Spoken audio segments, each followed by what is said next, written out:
What is good, everybody? Welcome to another episode of the Kicks Closet with your boy Shoe Beast. Man, I got another great guest in the building today. This dude, man, I can't say a whole lot about him. Like most of the guests that I have, he's crazy. I call this dude Kakarot incarnate. This is Goku in real life. My homie Brandon, aka BrandoBoomin. Man, this guy's crazy on the fitness. He does the reselling. He's just business, mind, body, all that, man. He's just a G. So I had to get him on here. Go ahead and talk your shit, man. It's about Rando and that bitch, you feel me? Hey, man. Crazy, bro. Had a crazy ass day, man. Yeah. I went to work. Bro, the thing is, right? I was up chilling all day. Like, I had a whole day planned. I was going to go take some pictures, go to the gym, do all this shit. It's like 2 o'clock. I'm finna leave the house, right? When my manager texted me, was like, you know you're supposed to be at 2 o'clock. I was like, what the fuck? Like, I'm like, what the fuck I'm supposed to do, bro? I'm mad as fuck going to work. And I'm like, fuck, bro. I was just ready to leave that bitch, bro, to be honest. I was like, goddamn. You read the schedule wrong, didn't you? Bro, yeah, bro. She sent me two. She sent me two fucking schedules, bro. The first one she sent me had me off for Friday. Then she sent me another text like 2 days later. Was like, hey, I'm gonna have you work Friday and off Saturday. I'm like, all right, bet. So days went by, and today I was like, okay, yeah, I definitely do work. So let me see what's gonna work. My dumb ass looked at the wrong one. That said 8 o'clock. No, not 8 o'clock, but Friday I work. Oh, what the fuck? Friday.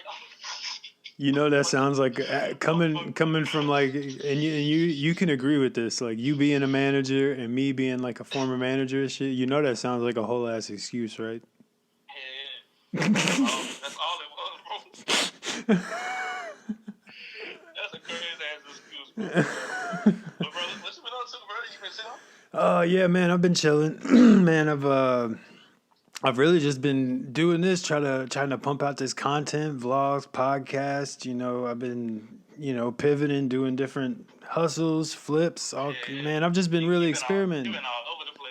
Yeah, I've just been trying I was to like, damn, Zach's selling everything. just trying to stay. I don't know, stay. What's the word? Because I mean, I wasn't getting bored, but it's just like.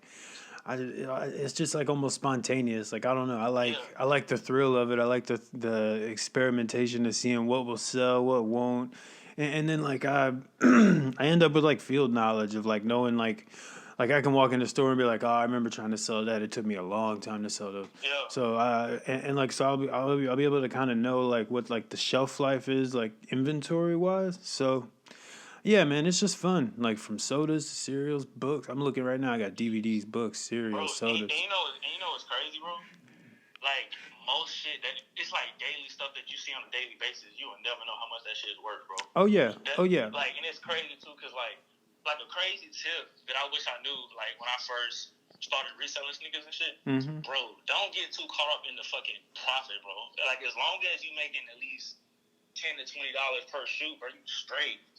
Exactly. You straight. Because the thing is, if you like going store to store finding shoes, all you gotta do is get a bunch of them. So like, just say you get $10 profit and you pass over that shoe, it's like, why the fuck would you do that? Because all you gotta do is find 10 more pairs, and then now you see what I'm saying. Now you got a crazy profit. Exactly. Like, No, yeah, I've seen you do you've gone crazy in the stores before and like sending me the pictures, like, already have them sold on StockX. You just need to get home to get the stuff printed out and boxed up. Bro, I used to love pre-selling shoes, bro. I would have that shit sold before I fucking left from wherever I was. I was like, damn. Yeah, because I was gonna bring up, because I mean we're friends obviously, so I know that you used to work at like Foot Locker and stuff. So like I think it would be cool to get like a perspective of like, someone who used to work at a Foot Locker, like what really goes down in the back room, man. Tell them what really goes down in the back room. Like in the back room? Oh, when the releases hit the back room from the truck, what really happens? All right, I'm gonna let you. I'm gonna let y'all know straight up. As soon as the niggas get there, the employees is already looking for their sizes. Like they're already going. Look, the bitches already there to be gone before the gate even open. So like everybody like be looking to see whatever size they want and shit. And sometimes they'll try them bitches on. Like it's literally whatever they want to do, bro. With them hoes. Oh, so they get tried on and everything. Yeah. So like really, when people say like, "Oh, I got a jazz stock pair," bro, ain't shit dead stock. Ain't shit dead stock. Ain't shit dead stock. Like think about this though. This the way you gotta look at that shit. So just say if I wear a size 9.5, right? Right. And somebody tell me, one of my other coworkers tell me, "Hey, bro, them bitches run small or them bitches run big." So now guess what I gotta do? I gotta go try on the next size up. Yeah. I gotta see how they fit for me. Yep. And if they don't fit me, guess what? They getting put right back in the box. And so you don't have a desk like that. And then on top of that, another thing you gotta think about, the people that make the shoes in general. So we going to the factory now. Yeah. They make, just say, all right, they make the 9.5. They make it, put it together, whatever they gotta do. Somebody gotta stick their foot in that shit to make sure that shit is correct, that it fits correct. You see what I'm saying? Sheesh. Bro, ain't nothing there stuff, bro. Oh gosh. That's the way I look at it. So and there's like, is there anything like going on with like managers and stuff? Like As far as what though? Like I don't know, like do they like put like a certain cap on what employees can buy and what they're gonna put out on the shelf at Foot Locker though, like it's way better. Like as of now, like right now, it's way better because they do everything like online. Like as far as like the raffle and shit. Right. So it's not like how it used to be. So like how it used to be, it was no raffle, bro. Like we either all those shits and selling whatever to the public. You see what I'm saying? Saying everything's raffled off, bro. That shit really be raffled off, bro. Like back in the old days and shit. Cause you have people come in and they'll like say, "Oh, bro, I got an extra 100 for you if you just hold that size." You ain't even gotta buy. Like you don't have to buy the shoe or nothing. He'll still buy the shoe and give you $100 on top of that shit. Yeah, it's you like, just gotta tuck it. Who really finna say no? At right. the end of the day, like who really finna say no to that shit? And as you keep doing it, you will have that person times 5. Like you'll have 5 of that same person. You see what I'm saying? So now you got $500 per release just for holding one pair. But managers had that power though. Like the part-timers don't really have that kind of power. Yeah, got you. That's crazy. Yeah, so because I just wanted to get that one on the show right now because because I know that you like do your little thing at where are you at now? Right now I'm at Jimmy Jazz. Yeah. So I know it's a whole. I remember like the video you sent me like with like the lucky green ones, the women's from last year, and you showed me like. That shit different over there. You can't really do shit over there.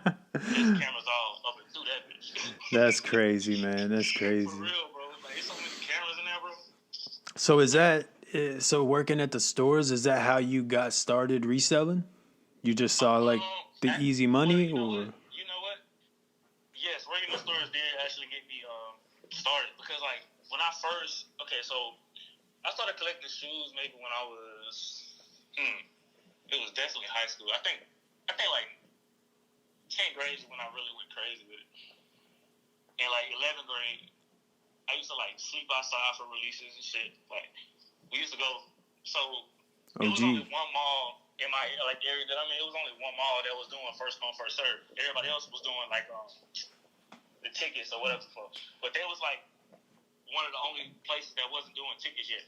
So bro, me and my homies, we would get out of school, go hit the gym, and then we're like, because the mall didn't open up till like 9 o'clock. Mm-hmm. So we would leave and get to the mall at 12 o'clock at night just to wait for the first come first serve. Yup, sheesh. Bro, I remember those days. For real, bro. Like that shit was crazy as fuck. Like we used to literally camp out for them shits. Yup. Like right now, the Taxi 12s, like I can't remember what year that was though, but the Taxi 12s I got right now, I slept outside for them shits. The Taxi 12s, what year? Yes, Sheesh. Bro. What year was that? I'm not even gonna try because I don't want to get it. I don't want to get it wrong on record. There's so many that release, bro. but yeah, bro. Like I literally slept outside for them shits. That's why I'm like, yo, it's so different out there. Well, when I started working at the store. Yeah. I was able to like check and see what shit was going for. Because I used to wonder, I'm like, damn, like, people really calling for these shits like that? I'm like, let me just look online and see what they're going for. Right. I see what they was going for. I'm like, god damn. So I bought a pair, and then I started flipping like that. I'm like, damn, so if I can make an extra $200, like, online doing this shit, why not? Like, what the fuck? Why not? Why not? So you were doing you were basically doing retail arbitrage without even without even trying, without even knowing that's what I was doing. It'd be like that, man. That shit crazy, man. It'd be like, it can really be that easy. Just like, you can really do this stuff. Like, I try telling people, whenever if you're not like a full-time reseller and you want to do this stuff part-time because you have a job, you can implement it into that. Like, just do it while you going grocery shopping. And you know what's crazy too? Do it while you working. What's up? The people that actually have jobs don't realize how easy, like, it'd be easier for them to get into this shit. Because, like, just say for example, you see, let's see. Damn, what's a crazy shoe out? Like, they came out a long ass time ago. I guess the OG Breads. Just say you see them. Yeah, that's a good example. Just sitting around. It's like. Yeah. It'll put you in positions that people that don't have that job definitely have, like, for sure. And I mean, they could just save up checks to buy that shit and then reflip it. You know what I'm saying? And it's funny, man, because now that I'm like on my Pokemon kick and everything, like, I've been even thinking about like GameStops that way. Like, damn, should I get me like a little like $10 a week type position at GameStop just so I can see what's coming in the truck? Yeah.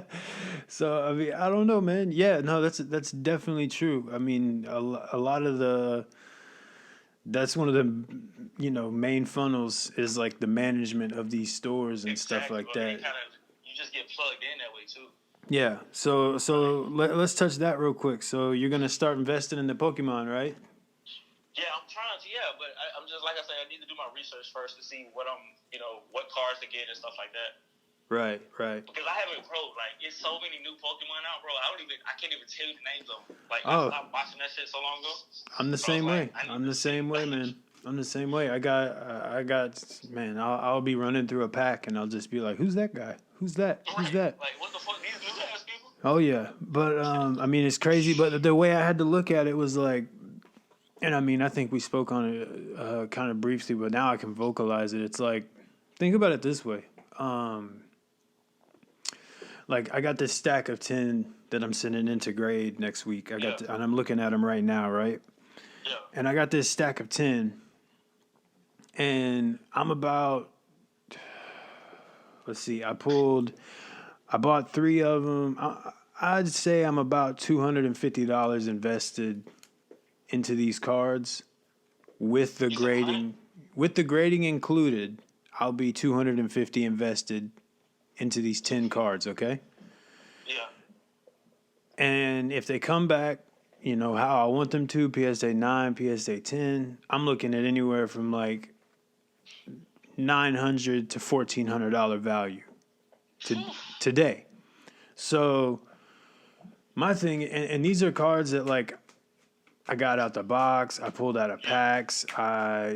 If I wanted the certain card, I just went and looked it up and ordered it from somebody that was on Mercari. And it wasn't hard to find. And the resale wasn't like a crazy price to where I couldn't reinvest into it. So it's like, it got me thinking, like, damn, like, think about all these times I'm taking L's on Sneakers app. And, all the, a pair of shoes, cost about $170, $250 retail nowadays. Yeah. Any hot release. So, damn, all these L's that I took and just didn't do anything with the extra $250, I could have been putting them into cards and getting like, I could basically have been like manifesting Off-White collab profits without ever having to worry about when an Off-White collab was going to release, if it was going to release. You know what I'm saying?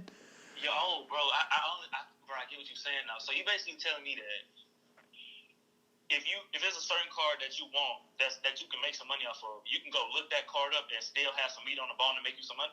Bro, I'll put it to you this way. Like that, you remember the Charizard that we were talking about? The promo one that I told you about that's selling for about 150, 175 on eBay? Yeah.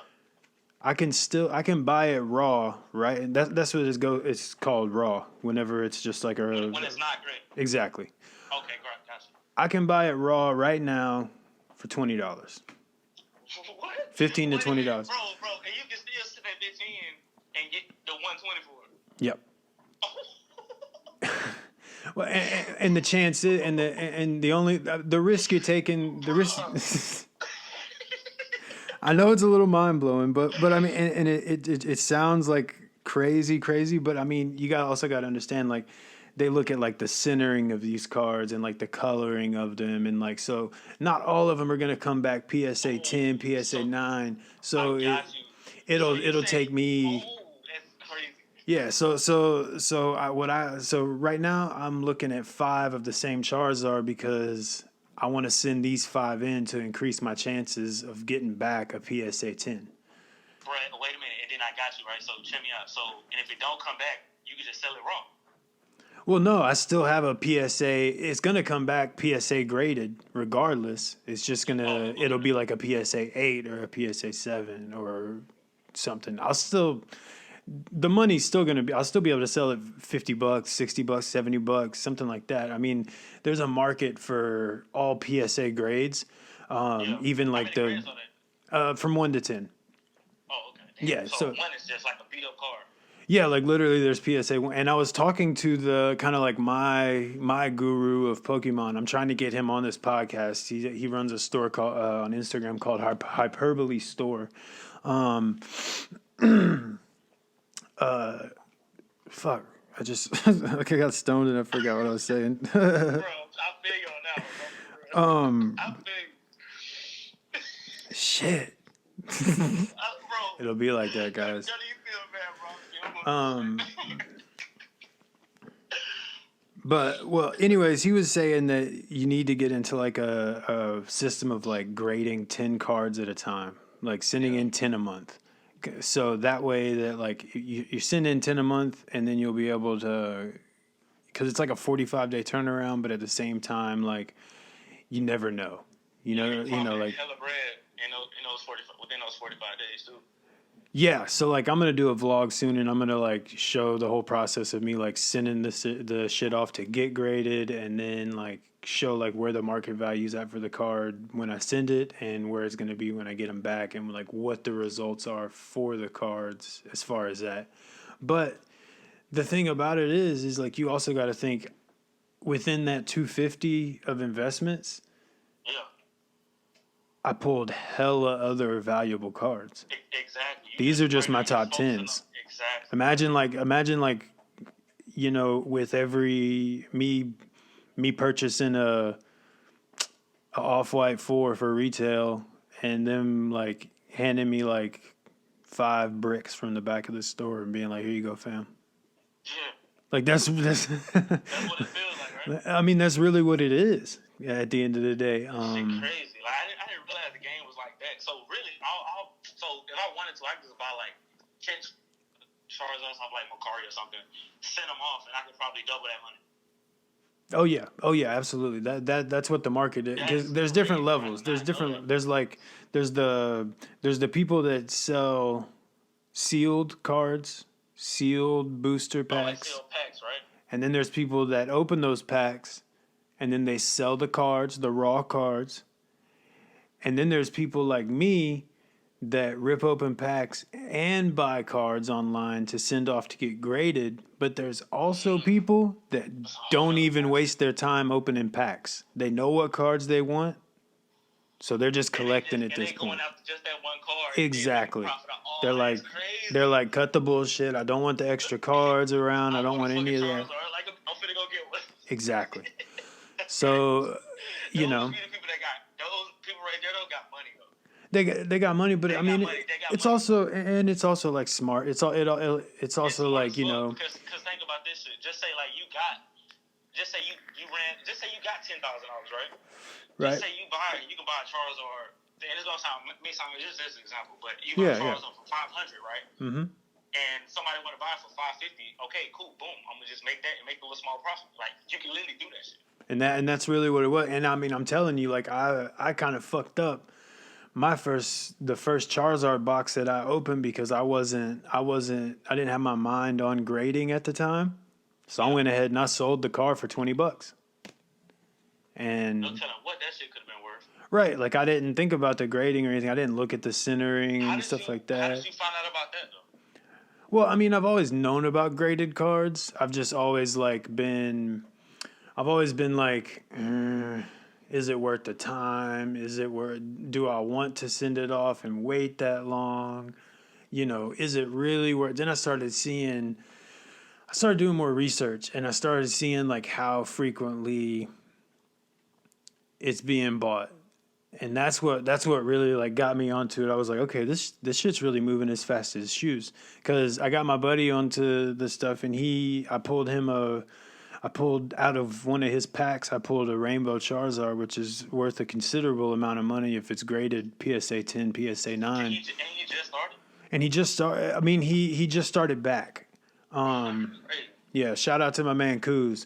But he just started back, but he asked me, he hit me with the question, well, that's cool and all that it's worth that, but how often does it sell for that much? And so I did the little eBay sauce like we do and clicked over to the sold and everything. I counted on one day, January the 7th, 32 PSA 10 Charizards sold that day. Damn. For how much? For at least $150. So okay. Answer me this though. The people that buy it for that much, right? Mm-hmm.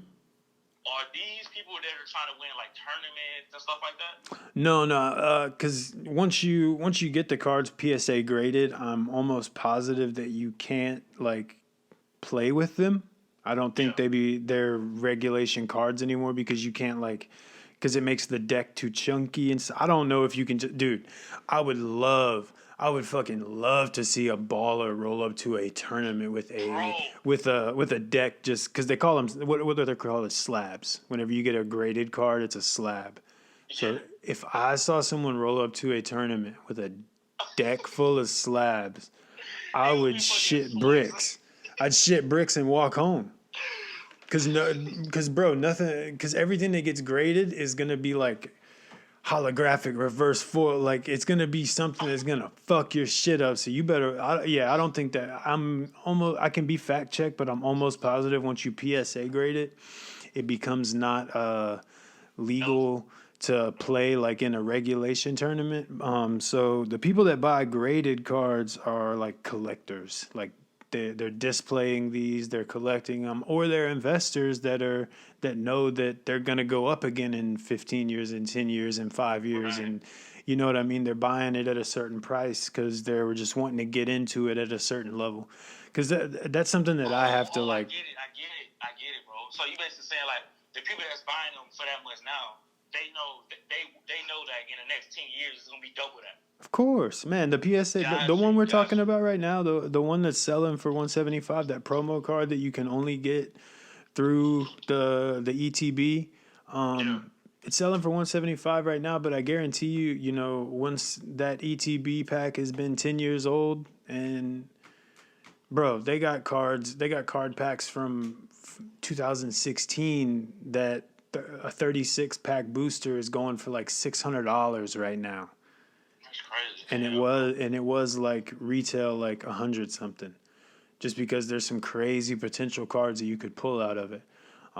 So the market's just different, and it's stupid. It's fanatic, and it reaches so many ages and different people, different walks of life. Like, so yeah, I had to get into it, and it's just like low. Unique too. It's very unique too, bro. It's unique. It's pretty to look at, and like. And it's like I feel like it's stress free. Like just coming home, just open up a pack and just running through them. Like that shit just looks stressful. Oh, dude, it's so fun. It like brings me back to my childhood, and it's just like it's very relaxing. It's very like quelling for my anxiety, and it'll like it's crazy what opening a pack of cards can do for your day. You could have like a shitty ass day. Yeah. And if you open up a pack of cards, like, and pull You get something some fire in crazy, that shit. like it'll just like yeah, dude, it'll just like it'll make your whole day, and you'll feel dumb for a second, but then you'll be like, ah, fuck it, I'm happy for this. Yeah, facts. Cause you know that can potentially make you some bread. Oh So yeah, quick question. yeah, So yeah. you're really into this, right? I So mean, I'm about as deep into it as I can be right now. for sure, bro. Those first generation packs, bro. How much are those going? Like, how much are those worth? Those worth a lot. I'll put it to you this way. Like, what's my chances of No, getting those for a good price? no, I mean they're out there. I'll just put it to you this way. In the Pokemon group chat that I'm in, the leader of it was literally contemplating like trading a considerable amount of his portion of his collection for a sealed base set from the first year. Damn, It's that's crazy. like It's crazy because people will put it in open like that pack up and probably still won't have no fire. yeah, and the thing and I mean if you look up, do you have a computer next to you? Yeah. Go on the eBay real quick. Hold on. Yeah, I'm gonna blow your mind real quick with some Pokemon prices. All right, I'm on it. All right, type in Pokemon Jungle Booster Pack. Go to sold.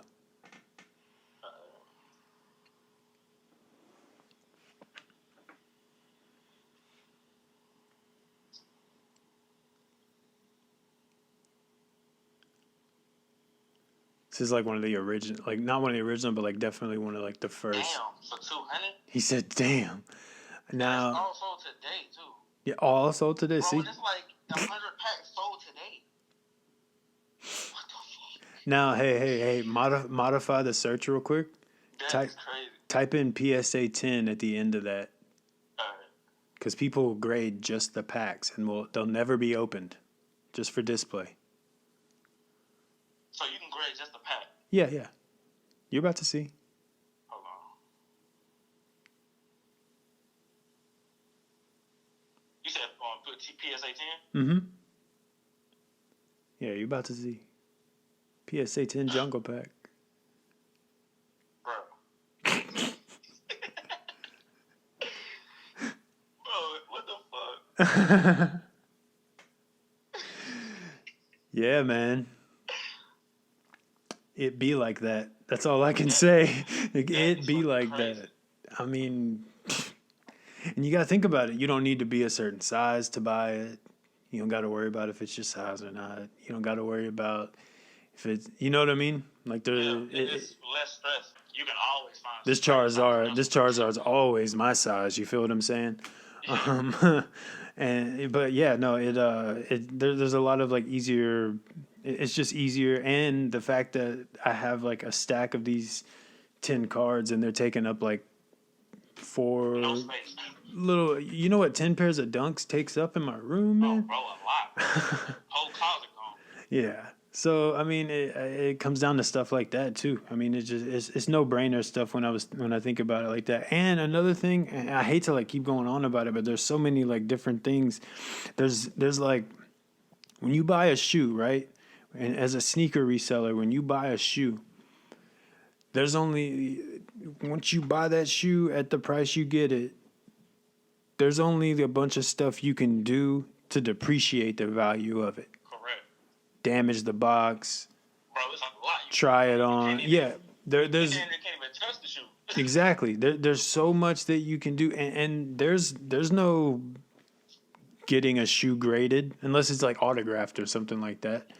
So I was thinking about it, and it was almost like epiphanous to me. Like I'm dealing with something now that's almost like on a flip side of the spectrum, to where like I'm buying something, and then there's stuff I can do to the product I'm buying to make it more valuable.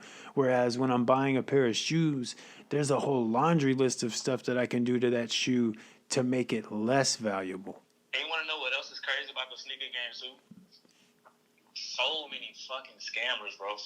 Oh yeah. Like, so many scammers, bro. Like, I never met so many scammers in my life. Like, Bro, It's you will send a shoe off to somebody, right? I had a motherfucker I shipped the shoe. He was like, "Oh, can you ship today?" I'm like, "Yeah, I can ship today." So I shipped them. As soon as I clicked that I shipped the shoe from the UPS, he canceled the fucking order, bro. You get what I'm saying? Like he requested like a refund, like he canceled the order. So I'm like, bro, what the fuck am I supposed to do? Because now them shits is on the way to him, and he canceled the order. So I had to hit up Macari, do all this. You see what I'm saying? Like, yeah, that's exactly what it'll do if you already. Person, bro, another person might not feel like doing all that shit, and that person gonna get over. Like, you see what I'm saying? But that shit, it's so scammy, bro. So I feel like with the Pokemon cards, like, yeah, I've had it. Trying to scam like that. Well, I'll give you a little tip, and I'll give everybody else a little tip that's listening out there because I do most of my business on Macari. I know you do as well.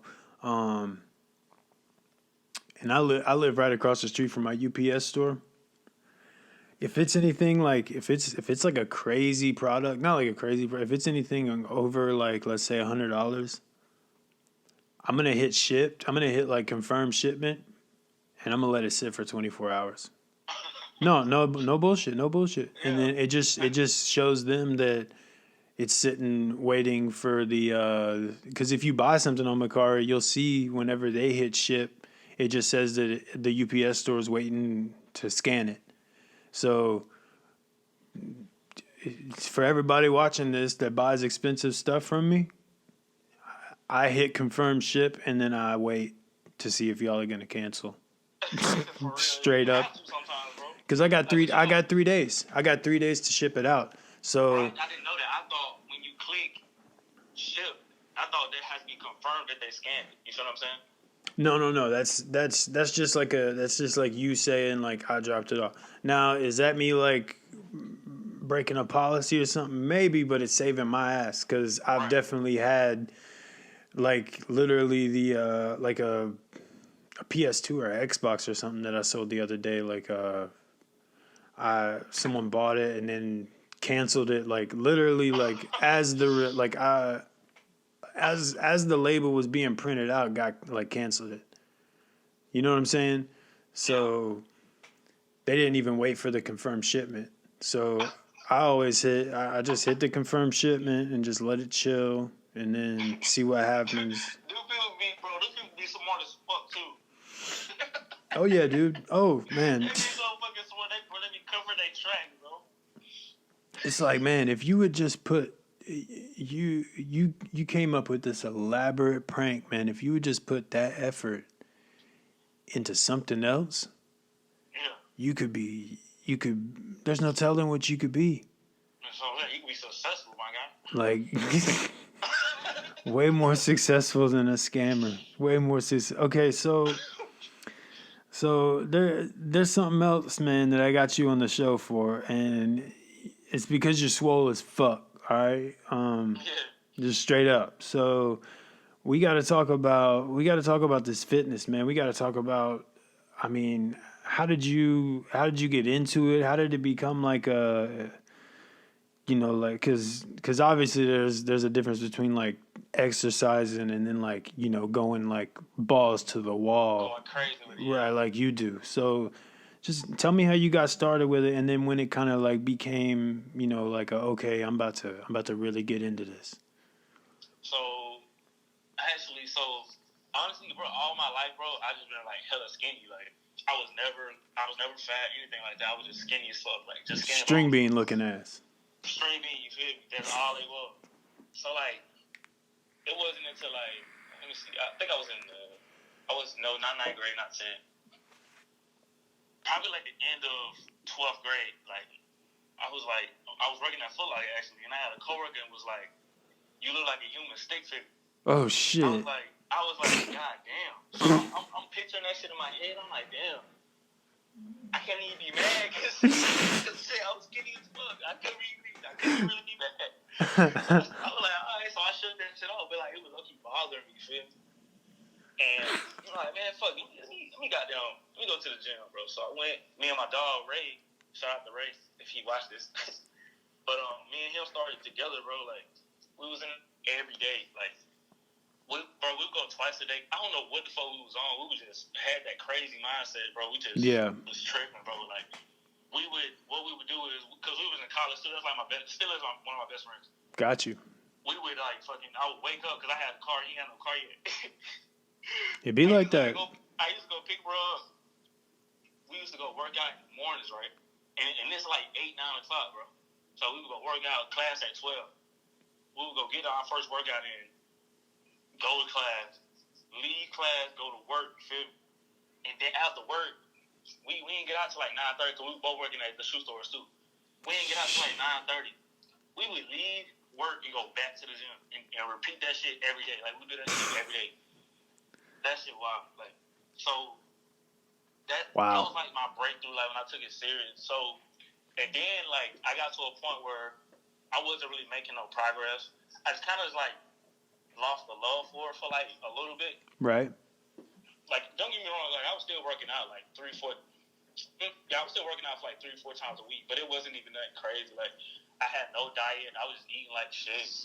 Right, so like, you were just going at it blindly a little bit, but you were just going hard. Blindly, bro, just wasn't going hard, wasn't showing no type of emotion to it. It was just, I was just there. You know what I'm saying? Just a person that was just there. That's all it was. Got you. So like, damn, bro, like, I had like a lot of issues and shit happened in my life. I ain't gonna get too deep into that. But yeah. I had like a lot of issues going on in my life. I'm like, damn, like, I ain't, you know what I'm saying? I was just smoking all the time and shit. Mm-hmm. So I'm like, damn, like, so let me just start back working out. Like, I was just going, after that, bro, I just went crazy. Like, I'm like, damn, let me just take this, I want to take this to the next level. Like, I look at myself in the mirror and I'm not satisfied, you feel me? So for me to be satisfied, I know what I need to do. I just need to apply the pressure. So I tell a lot of people, bro, like, I tell a lot of people, they say they want to get into fitness, but it's like, just do it. You feel what I'm saying? Like, It ain't nobody gonna push you to go. Like, you feel what I'm saying? It's just one of those things. You gotta have that mental connection with yourself. You feel me? Like, 1,000%. Nobody gonna be there to tell you to do that shit. Because ain't nobody gonna be on the same level as you. Because at the end of the day, you know how you want to look. That person on the outside, they don't know shit about you. Like, for real though. Like, they don't know shit about you. So they'll be like, oh, well, you ain't gotta worry about going. I ain't going. But it's like, you gonna listen to this person, but this person don't know how you want to look. You feel what I'm saying? No, that's facts. So from what I heard, you basically took like a lot of negative energy and converted it into positive energy. You feel me? And you just made it what you wanted it to be. Made it what I wanted to make, bro. Yes. And the thing is, that's what's up. I look back, bro. I'm like, damn, like that same skinny kid that had, you know, all these like issues and shit. I did that shit. Like, I look back and I'm like, fuck, like I really didn't know what I was getting myself into. I didn't really know what I was doing, but I did that shit. You feel what I'm saying? Right. Like, I did not fucking stop. Like, I was arguably one of the hardest workers around this bitch. Like, so you almost like looked back at yourself and you were like, damn, that's me, but like, damn at the same time. Yes, bro. That's crazy. So real quick, while I got this fresh in my mind, just to like, so do you think you would have gone that hard if you would have not had Ray at the beginning? I'm gonna say no, because you wanna know what's crazy? Like, this nobody really, I never really talked about this shit, but okay. I laughed at Ray, bro, because Ray was going to the gym before me. You know what I'm saying? Okay.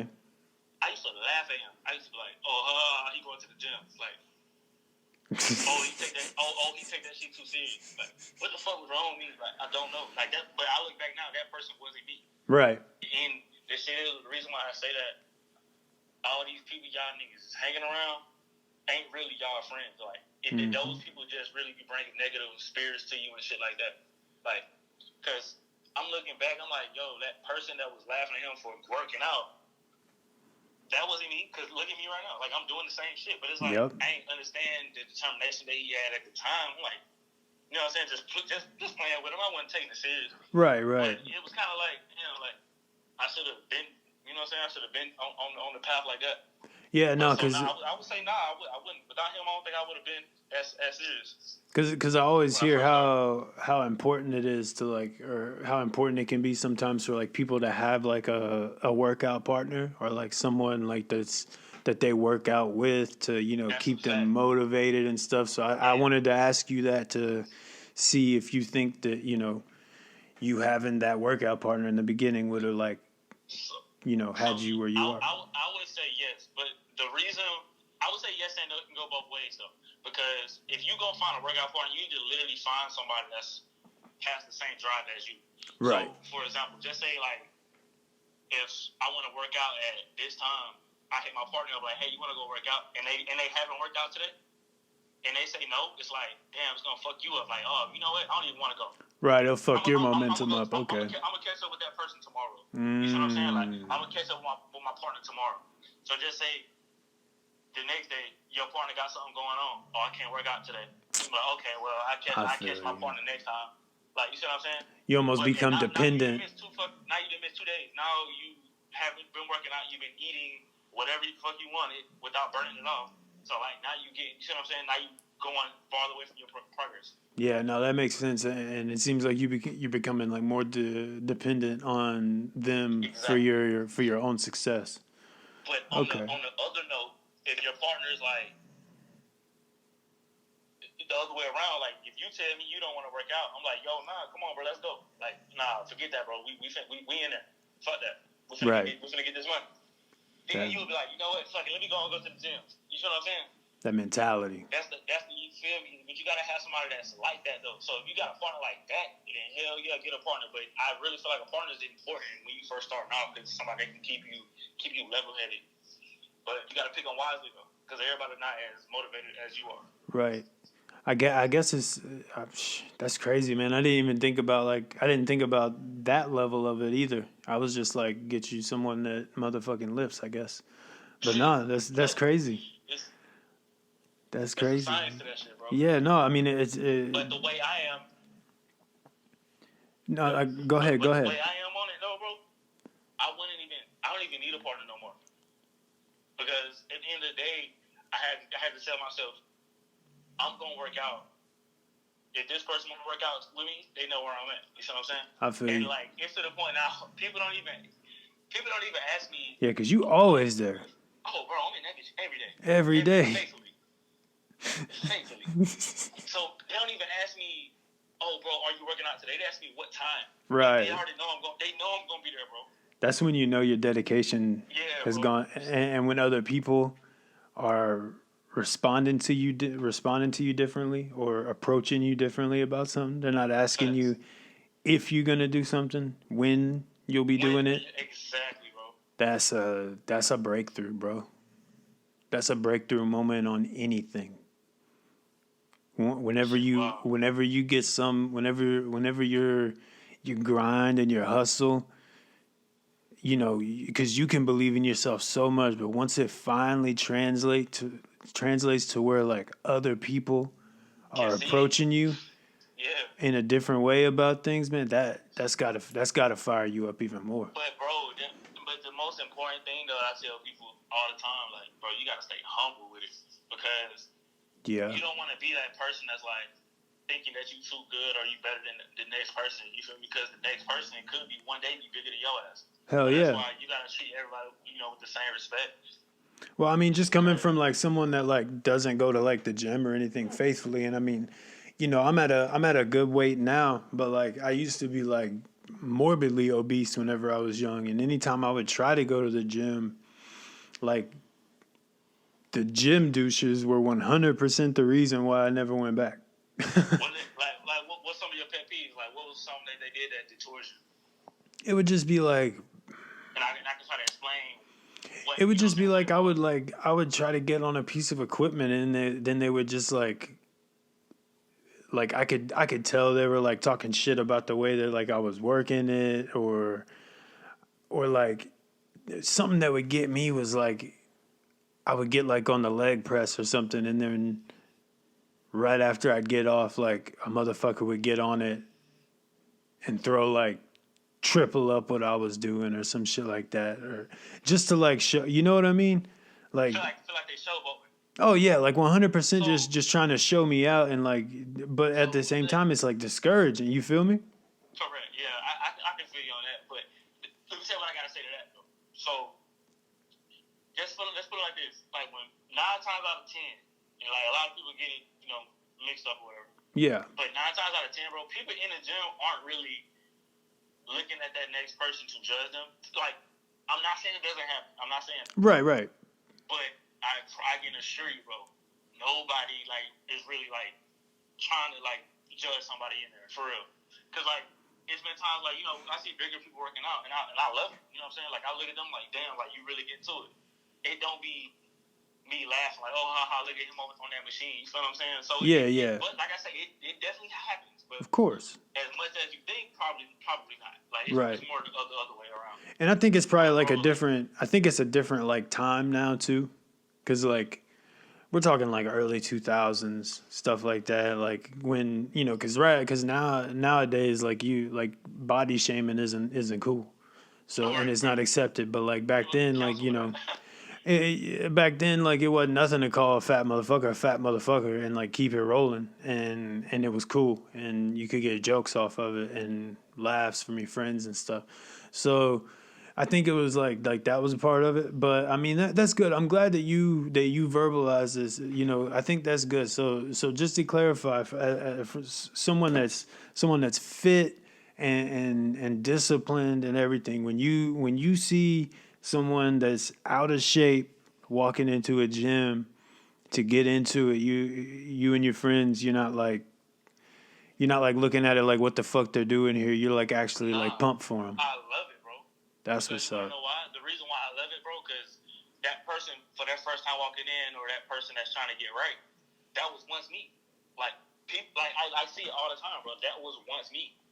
And eventually, bro, like, people, those same people, you're going to grow with them. Like, they're like, okay, damn, like, you're a part of the family with it. You see what I'm saying? But I got you. Like, it's so family-oriented in there, bro. It's crazy. Like, you just I see can see the same that. people. Like, I go in the gym at a certain time, I'll literally see the same faces. I'm like, damn, everybody is on their shit. Like everybody in here every day. Like everybody. Almost like religion, like a church. Yes, bro. Yes. It's like y'all do the religion of lifting, the religion of gains. Y'all praise the Lord of gains. That's crazy. Bro.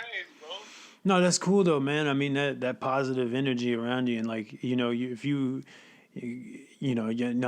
gym. And what gym do you go to? Shout that out. I go to Crunch Fitness in Melbourne. And so for the people that don't know, where around in the world you stay? I stay. Well, when people ask me, you know what? I stay in Orlando. There you go. I stay in Orlando. In Orlando, so you stay. So you stay in the Princess Castle at the top of the Magic Kingdom. I got you. Yeah, I wish.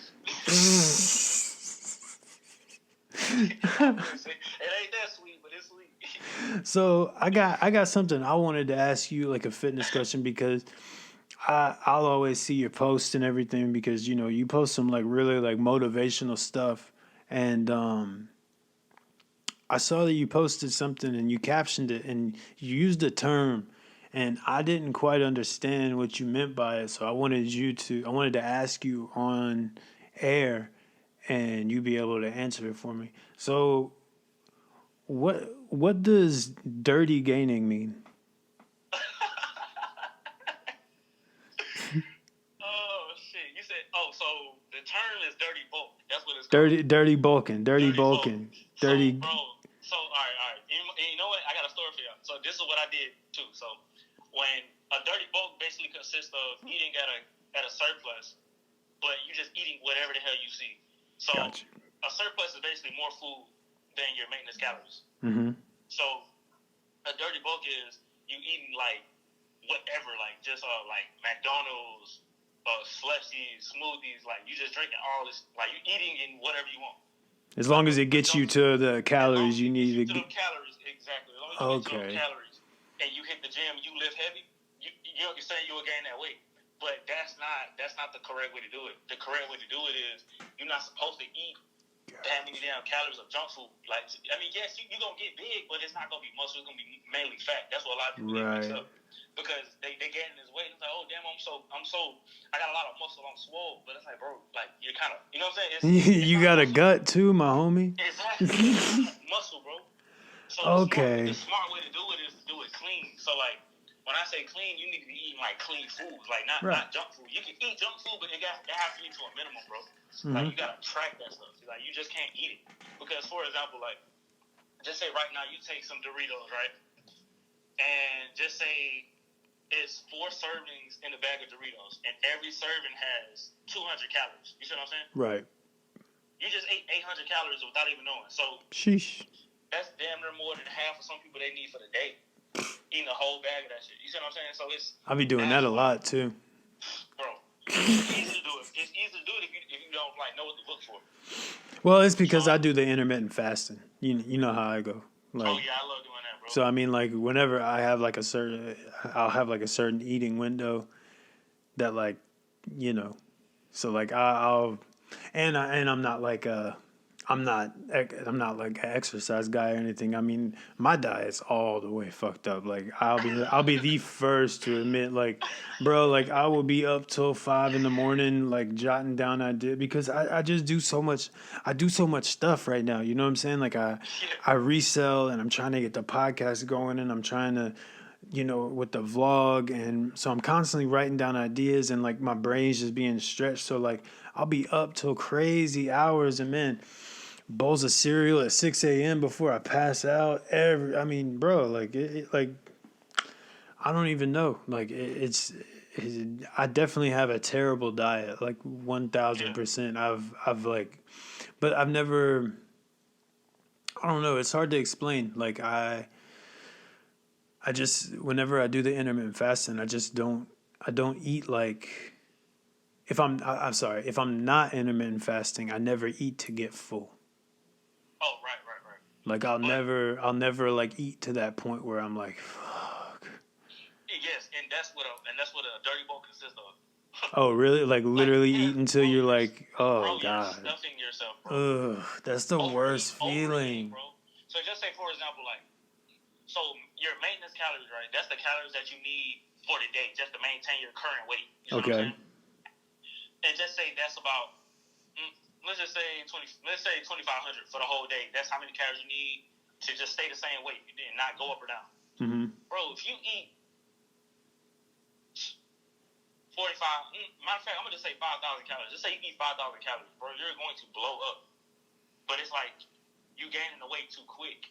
Eating junk food on top of that. Because junk food contains more calories. So if you eat just say you have like a box of pizza, like a whole large, bro, you done ate damn near probably 2,000 calories from the whole box. So you eat this and that, bro. You gonna hit those calories quick, but that food ain't gonna do you right, bro. It's gonna mess you up. You can get fucking high cholesterol, all types of shit. It's really not safe. God, I always wonder that because like now that I know the term on what it means, I always wonder because you'll see the dudes on YouTube that'll like be ripped as fuck and they'll be like, yeah, I eat like 5 McDoubles before I go in. No, like no shit, man. Like I've seen it on YouTube before, and like that's what they swear by. Like they just swear by like eating a shit ton of McDonald's and like junk before they go in, and then like, so I guess that's what they're doing. They're doing the dirty bulk. Okay, so now I know what that means.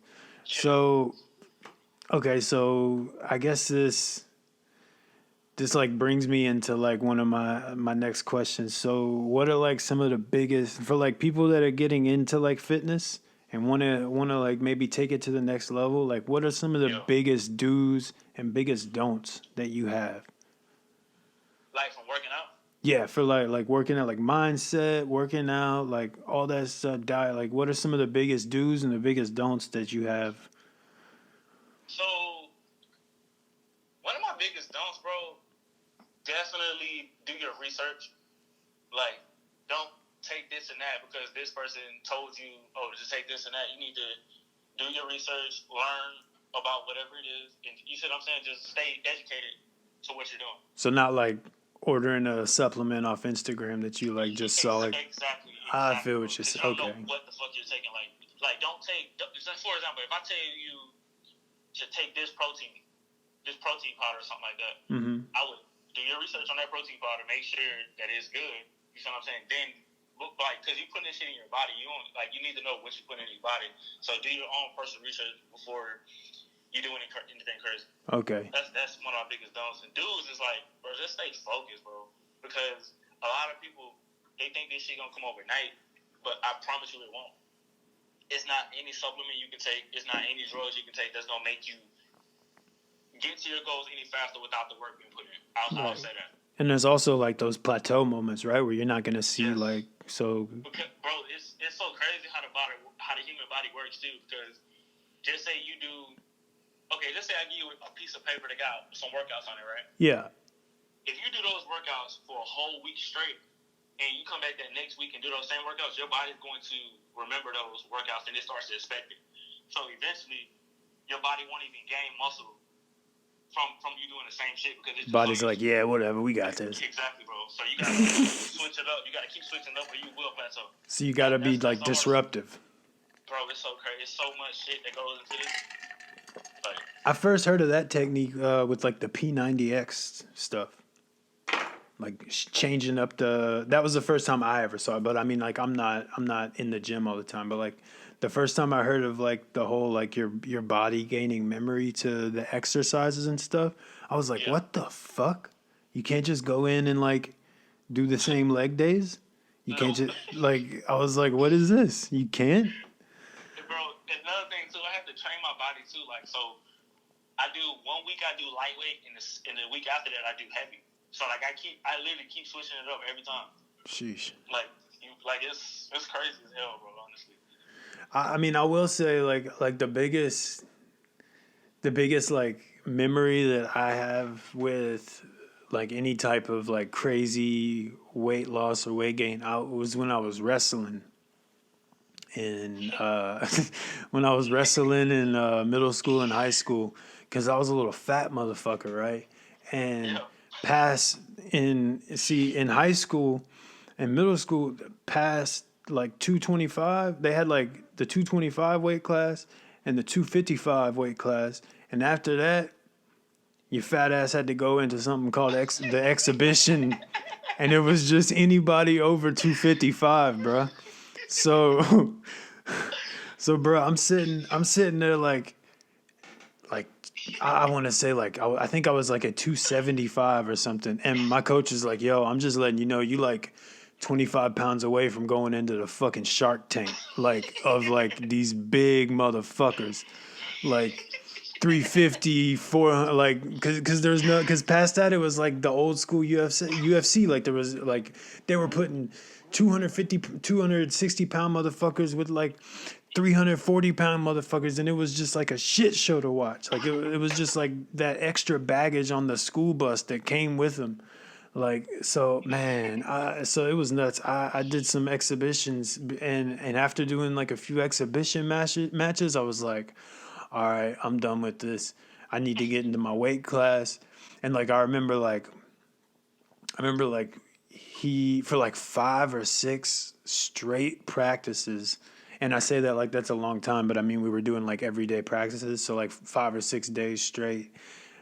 I was running around the gym in a full sweatsuit, but with like trash bags on me under it, because we didn't have like the plastic suits or anything like that to like make you sweat.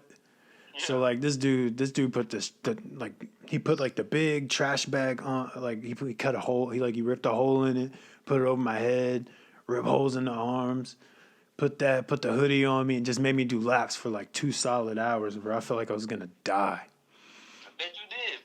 Yeah, but man, I made my weight class.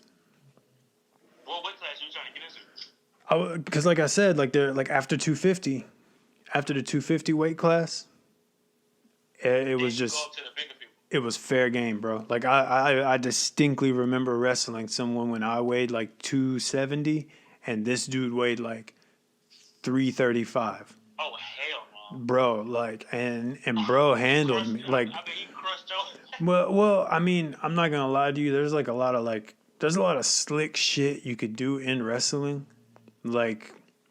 Cause like I'm sure you've seen wrestling matches, obviously, like real actual wrestling match. Like you see whenever like you're tied in, whenever like the you and your opponent, you're tied in with each other and your heads are connecting, and you got each other by the back of the neck. There's like little slick shit your coach will teach you, like digging your fingers into the tendon of the back of their neck, and it like makes them kind of like pressure points and stuff. So it's like. There's certain and then like there's this thing called a crossface in wrestling where like as long as like your wrist is basically touching making contact with their face, you can basically punch them in the face from like. You know what's crazy? Mainly, I feel like wrestling is mainly like pressure, like learning pressure points. Wrestling is wrestling pressure points is a lot of wrestling, but what I came out with the lesson of wrestling is it's imposing your will on something at the end of the day. Like the whole, I guess I'm getting like a little like out there with it, but it's the whole thing that I took away from wrestling was it's two people coming together trying to impose their will on each other. And one's going to come out with theirs on top. I never sat and thought about it like that. And that's what like any like martial art, like fighting or one-on-one type sport really. It's like how bad do you really want this? How bad? How is your willpower? Where's your head at? Where's your dedication? Like it has to be that perfect storm, physically, mentally. Because, dude, like, you can get psyched out for wrestling. You can get psyched out for fights. Like, you can get psyched out for any sport, any competition, anything in life you can psych yourself out of. So. Bro, it's crazy, too, because, like, when you get in there with that person, like, you already know, damn, like, you will know from the first couple seconds, like, damn, this motherfucker right here has been training his ass off. Oh, yeah. Like, you will know that. Like, you will know if a motherfucker is serious about something, bro, don't fuck with them because they is coming for your ass. Absolutely. Like, they're not gonna stop. And like even though like because I stopped wrestling like halfway through high school because I like fucked up my tailbone and shit and I moved schools. But one thing I did learn was I mean you can definitely tell the people that put in the dedication, and there's when you're in like a tournament and a match happens, man, like. I'm not gonna sit here and say like there's a whole like the whole world is full of nothing but alpha males and beta males, but like you can definitely feel like down to like an animalistic thing, like you can feel who's the alpha, like who that alpha male the pack is, like out of like who the baddest wrestler is on their team, and like or like when you step on the mat with somebody, like you can feel between. You and them, like you can feel. Oh, like you know who gonna win that motherfucker. Oh yeah. Oh yeah. Yeah. I mean, as far as if your technique's on point and like you can feel who's the alpha and who's the beta of the match of the two and who needs to, and then from then on, it's just breaking down someone's egotistical wall and making them admit and submit to the fact that they're not the alpha. So it's a whole mind. But it's crazy too because that person in the ring knows too. Oh yeah, and that's what I'm saying. It's like you're breaking down. You're having because once you realize, shit, this dude's got it. You're trying to keep up this egotistical front and physically and mentally keep your guard up from him, you know, to keep up this facade that you got it. But but the rest of the match is him breaking through your egotistical walls and chipping you down and making you submit to the fact that, you know what I mean? And that's really all it is. It's an ego war at the end of the day. It's already decided before you step on that, before you step on the mat. Facts. In my mind at least. Two people, yeah, that's the way I look at it. And I mean, of course, there's like upsets, like there's random, especially with like MMA. There's gonna be that random dude that gets knocked the fuck out by somebody he's not supposed to get knocked out by. But I mean, like whenever you're. But you know, at the end of the day, though, bro, that's what happens when like they hype fighters up. Like they forget that person is a human too. Exactly. Like that person can get his ass knocked out too. Oh yeah, big facts. That's big facts. I don't know how many times. It's only so many punches a person can take. Like who was like, it was what was the guy's name that fought Logan Paul? Nate Robinson. Yeah, man. Like he wasn't even a boxer, and people were acting like he could never get knocked out, and he went to sleep, bruh. Sheesh. The the fuck out. Like, I don't know correctly if he had like boxed previously to that before or not, but like I don't think he boxed. I just know he was like like an in the ex. neighborhood and shit. Yeah, he was like an ex sports player. So like, sheesh. Yeah, no, I totally understand because they hyped him up to the point where like you thought he couldn't get knocked out. And then it was funny. I'll bring this up too. I remember I was watching the later bout of that, which was the Tyson fight, and they were asking at the end of it all, they brought it to a draw, which was total bullshit. I mean, Mike Tyson whooped his ass. Mike Tyson whooped the fuck out of him, but I love the humility of Mike Tyson because whenever they're sitting there and they're asking Roy how he's doing, Tyson cuts in. He's like, "Ain't nobody asking how the fuck I'm doing." He's like, I just got my ass rocked too. I'm 70. So True too, bro. yeah, but yeah, I guess it's something that you can overlook. Like he just put the pause on him, but at the same time, he's an older man, so I'm sure he felt that fight. But that was so good to see. That was good to see. Yeah, bro, and he's so fucking quick. I was like, damn, he's fast. Man, if I would have had a bunch of money to throw on that fight, but then at the end of the day, it was such a lock. And then at the end of the day, they called it like a draw. So I don't know. If I did have a bunch of money to put on, I probably wouldn't have. Now that I think about it, if it would have been a legit fight, it would be nice to see.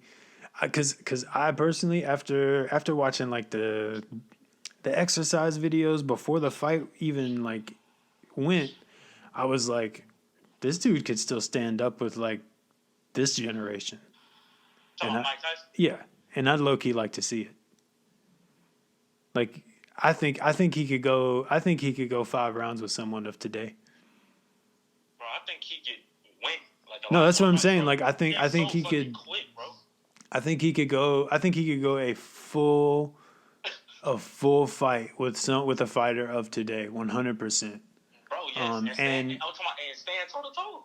Stand toe to toe and win. And if not, knock him the fuck out. Because if he's not gonna win by points, he's gonna. You wanna know what's crazy? I feel like we just got a taste. I feel like we didn't even really see the real him. And I feel like he got her a taste of it too. Roy Jones kept holding too, bro. At the end of the day, he kept holding. He didn't want to take that ass whipping for real. He was pulling the Mayweather. Oh yeah. He was hugging. He did not want to take that ass whipping, bro. I don't blame him. And if you think about it, we just got a taste of it. I feel like Tyson got a re-taste of it. Like he got to taste it again for the first time. So I don't feel like this will be the last time we see. I feel like he won't go back in. That would, bro. That'd be crazy as hell. That'll spike boxing up so much. I want to see Mike Tyson and Floyd Mayweather box each other. He wouldn't do it. I know he wouldn't. Mayweather's fighting Paul though. Bro, he is gonna knock his ass out. Oh hell yeah! Even Tyson said he's gonna get the shit whipped out of him. And bro, Mayweather might not even run this time. I really want to see. Man, I want so bad for Conor McGregor to like entertain the Logan Paul bullshit and just beat the fuck out of him. I'm surprised he didn't though. He got a badass attitude. Oh, terrible attitude, and it was like the biggest fight offer he had ever gotten. It was like $50 million. He declined. Yeah, Logan Paul, because he's got a big head now that he's like 2-0 in boxing, and so he's been talking a lot of shit to Conor, and like offered him and his team offered Conor's team a $50 million purse for the fight if they box, and he said Logan Paul thinks it's because he's too scared to lose to a YouTuber. Nah, buddy. Conor will fuck you up, bro. Quick too. Like that, and I think, and it might be on some boxing shit. So at the same time, I don't know because Conor's not like a great. Conor can't box, bro. Conor can't box, but like. Hell no. I just want to see Conor like just beat the fuck out of Logan Paul. He know enough to beat his ass though. Oh yeah, yeah, 1,000%. I mean, anybody with like an actual fight career has what it takes to beat Logan Paul. I mean, right, bro. If you notice, bro, he's fishing for fights, bro, that he knows he can win. Of course. Let's think about this. Think about this shit. Think about this. This is all he would do. He already knows Conor McGregor can't box. So all he would do was just box with Conor McGregor. That's all he would do. And just win off points. He not gonna go for no knockout. He's just gonna try to win by points, bro. Yeah. You see what I'm saying? Like, he's gonna get strategic with it. And then he'll probably end up winning. That's like Maybe, 3-0? that's like Alabama going to play FSU. Yeah, for what? For what, bro? You chasing wins, bro. That's all you're doing. Bro, I'll actually never forget. There was like 2 years. No, not 2 years. This was like 5-6 years ago. I'm tripping. I was living in a town called Murfreesboro, Tennessee, and we have there's a college there that you might have heard of because they got like they have a college football team, MTSU. Oh yeah, I heard him. Bro, this school is asshole. Okay, like asshole, and they pulled the pettiest shit, bruh, and sent those boys to Tuscaloosa to play Alabama in the preseason game. And I think I forget what I think Alabama paid the school something like a crazy amount of money because Alabama just wanted like a little like fluff team to just like Practice. destroy. But I felt so bad for those boys because man, I don't even think they ended up putting like 7 points on the board, and Alabama put up those Alabama numbers. You feel what I'm saying? Yeah. Big shout out to Alabama, by the way. That's my team. You already know that. The fucking A's tattooed on the damn arm. Like for real. Man, we had a perfect season. Saban did his thing. He did it again, bro. I mean, he broke a record. He's the most champion. He has the most championships now of any coach ever in the history of the championships. Bro, whoever on that recruiting team doing a damn good job. Oh yeah, he makes a stupid amount of money too. He makes I think it's somewhere in the range of like $7 to $9 million a year. Damn. And then like the bonus for winning championships is stupid, like absolutely stupid. So, and now and my dad, he told me that because my dad's like a huge Bama fan. Anytime that like a school like even throws a contract offer at him, Bama's like, like double that, triple that. Like, Bro, he not going anywhere, but he's stuck there. No, he had. I mean, he's got a whole legacy. He's built a whole institution. I wouldn't. Bro, he got one. Bro, I don't know how he do. He just plugged in as hell with these schools. Yeah, I think that's what it is, bro. And I feel like he be making super teams. Like, he do that shit every time. Every time. I mean, when he was at LSU, he was winning the champ. I mean, that's where he got his first championship dub was at LSU, and then he went to start coaching at Alabama, and he got another 6. So he's tied with Bear Bryant for Alabama championships, but as far as overall championships, he has the most of any coach since college football has been a thing. So that says something. And can we also address the fact that the first and second place most championship winning coaches are both Alabama coaches? Right, bro. Bro, they definitely plugged in somewhere, bro. I'll say it because everybody else says it. There must be something in the water in Tuscaloosa.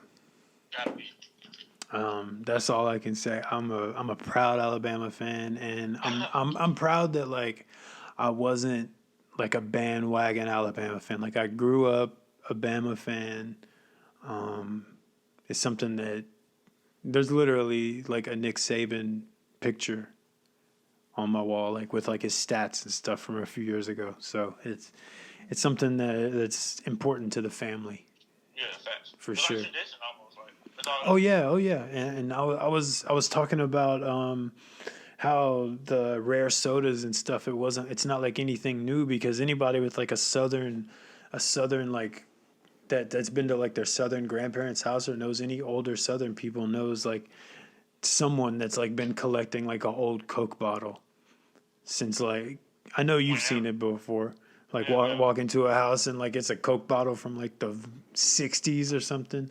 And my family, they would collect the Alabama ones.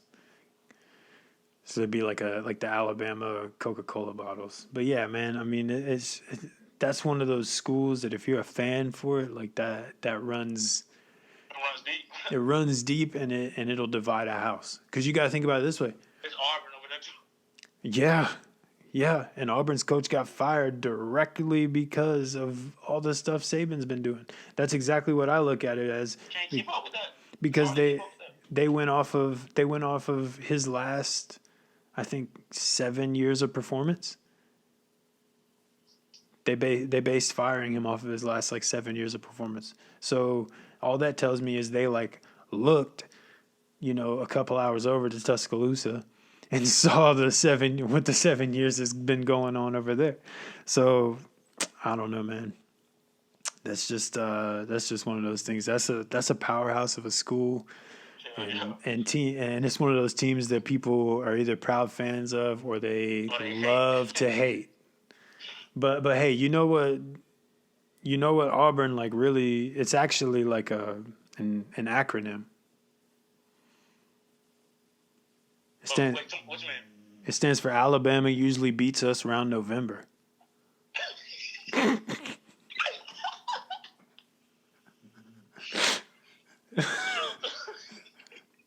Hey, so is UT though. Stands for us too. Yeah, bro. But he's great. I didn't even know he was an Alabama fan. Yeah, man, I got it tattooed on my arm. That's why I know. Yep. My mom, see, the thing is my mom, she likes LSU and because she's from Louisiana, but it's not like some like crazy divided house or nothing. We're all Saints fans.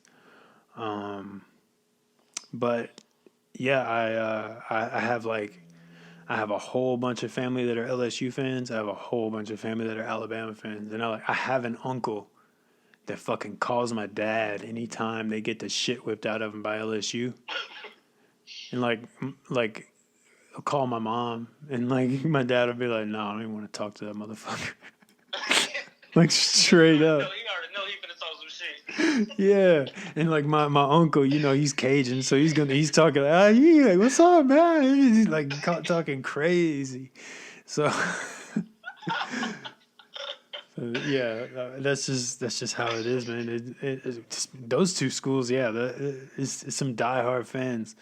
I just love the SEC in general. Like, there's something different about the Southeastern Conference than any other. I just don't feel like other conferences' fans are built the same. It's not, bro. It's not, and then the programs aren't really that good either. No, and that's why I feel so proud about this dub this year. Alabama got a perfect season, won the championship, and we weren't playing any fluff teams this year. We ran through the SEC ringer. And had a Heisman winner. Yes, and can we talk about the fact that that's the first non-quarterback Heisman Wide receiver since 2005? Bro, he did his fucking thing. Bro, he broke the record in half a game. Half a game before he got his fingers fucking broken. He got hurt. Yeah. And it was crazy because they wasn't even depending on him, bro. Nope. Like they still had that shit regardless. That's how Alabama has always been the entire time that I've been like a fan of them and watching. There's never been a time where it's like, oh shit, this dude's out, we are fucked. Bro, Never. They whole is athletes, bro. Saban wasn't even at one of the most iconic games of the year. Alabama versus Auburn. Had COVID.